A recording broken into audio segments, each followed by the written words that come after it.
Australia and Ghana tabled the motion titled Responsibility to Protect and the Prevention of Genocide, War Crimes, Ethnic Cleansing and Crimes Against Humanity during the General Committee meeting, with the hope to have the express intention that it be put on the agenda of the ongoing UN General Assembly immediately. The proponents of the motion argue that it seeks to reinforce human rights laws. This is despite the UN relying on Human Rights Council and other international instruments to deal with issues of gross human rights violations.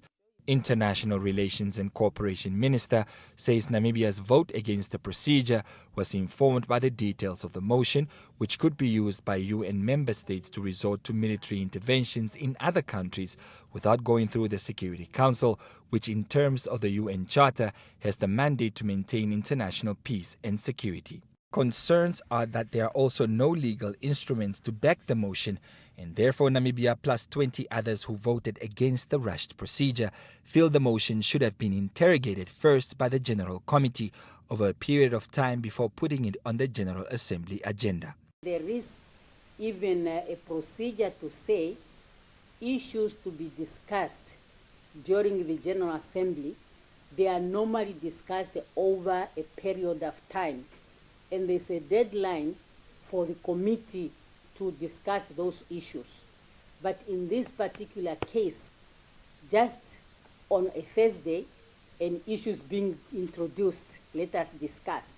So you see that if you try to bypass your rules, then you are putting the operation of any institution in danger, because rules and guidelines are put there to safeguard an institution.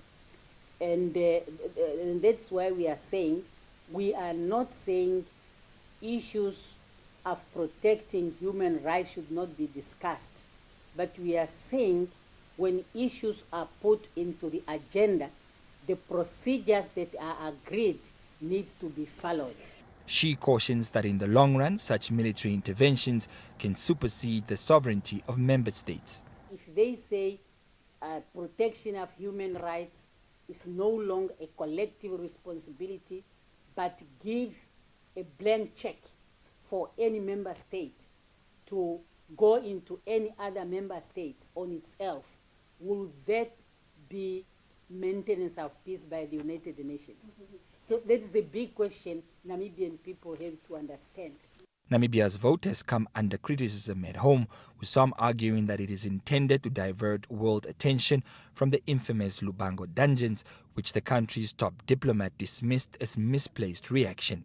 The item is scheduled to be discussed during a General Assembly session, and Namibia will then use that platform to express its position on the issue and decide on how to vote depending on the content of the resolution.